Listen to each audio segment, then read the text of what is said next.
давоми чанд рӯзи охир дар қаламрави вилояти мухтории кӯҳистони Бадахшон боришоти зиёди барф мушоҳида мегардад ки дар натиҷа фуромадани тарма ба қайд гирифта шудааст. санаи 15 феврали соли равон бар асари фуромадани тарма дар маҳаллаи носири хусрави шаҳри Хорух манзилҳои истиқоматӣ ва иншооти дигари таъиноти иҷтимоӣ хисороти ҷиддӣ гирифта, дар натиҷа 11 ҳолати талафоти ҷонӣ низ ба қайд гирифта шудааст. бар асоси маълумоти пешакӣ ҳангоми фуромадани тарма 22 хонаи истиқоматии сокинони маҳаллаи носири хусрави шаҳри Хорух зери тарма қарор гирифта, аз ин миён 4 хона пурра вайрон ва 18 хонаи истиқоматӣ қисман осеб гирифтанд. бо супориши асосгузори сулҳу ваҳдати миллӣ пешвои миллат президенти ҷумҳурии Тоҷикистон муҳтарам Эмомалӣ Раҳмон аз ҳисоби шахсони масъули ҳукумати ҷумҳурии Тоҷикистон ва роҳбарони аввали як қатор вазорату кумитаҳо комиссияи давлатӣ оид ба бартараф кардани оқибатҳои офати табиӣ таъсис дода шуд. дар асоси дастури пешвои миллат муҳтарам Эмомалӣ Раҳмон аъзои комиссияи давлатӣ вазифадор карда шуданд ки дар кӯтоҳтарин муҳлат оқибатҳои офати табииро бартараф карда ба оилаҳои зарардида кӯмаки моддии ҳукумати ҷумҳурии Тоҷикистонро расонанд.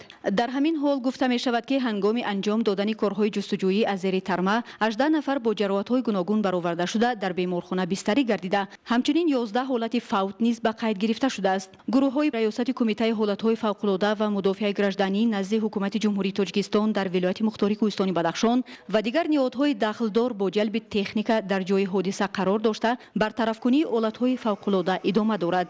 ҳамчунин аз ҷониби кормандони воҳидоти таъиноти махсуси зидди террористии алфа раёсати кумитаи давлатии амнияти миллии ҷумҳурии Тоҷикистон дар вилояти мухтории кӯҳистони Бадахшон 2 нафар кӯдак ва як зан аз зери тарма наҷот дода шуданд. имрӯз соати 9:55 дар маҳаллаи носири хусрави ҷамоати шараки сомоншаҳри шаҳри Хорух фуромадани тарма ба қайд гирифта шуд ки дар натиҷаи фуромадани тарма ҳам хисороти ҷонӣ ва хисороти молиро ба бор овард. дар бартарафкунии оқибати ҳолати фавқулода ҳамаи сохторҳои вилоятӣ иштирок намуд. аз рӯи иттилои масъулини кумитаи ҳолатҳои фавқулода ва мудофиаи гражданӣ назди ҳукумати ҷумҳурии Тоҷикистон дар вилояти мухтории кӯҳистони Бадахшон ҳоло ҳам корҳои ҷустуҷӯии зарардидагон дар зери тарма идома дорад. ҳоло тамоми қувваи мақомоти иҷроияи ҳокимияти давлатии вилояти мухтории кӯҳистони Бадахшон, мақомоти шаҳри Хорух ва сохторҳои вилоятӣ ба он равона карда шудааст ки оилаҳои зарардида кӯчонда шаванд.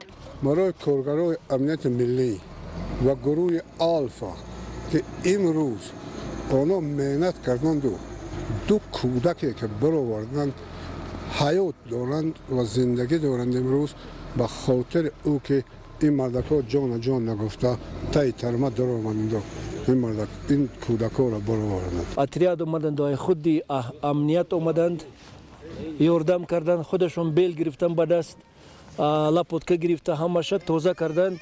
بسیار کمک رسو اینا حالا یاردم کرده استند.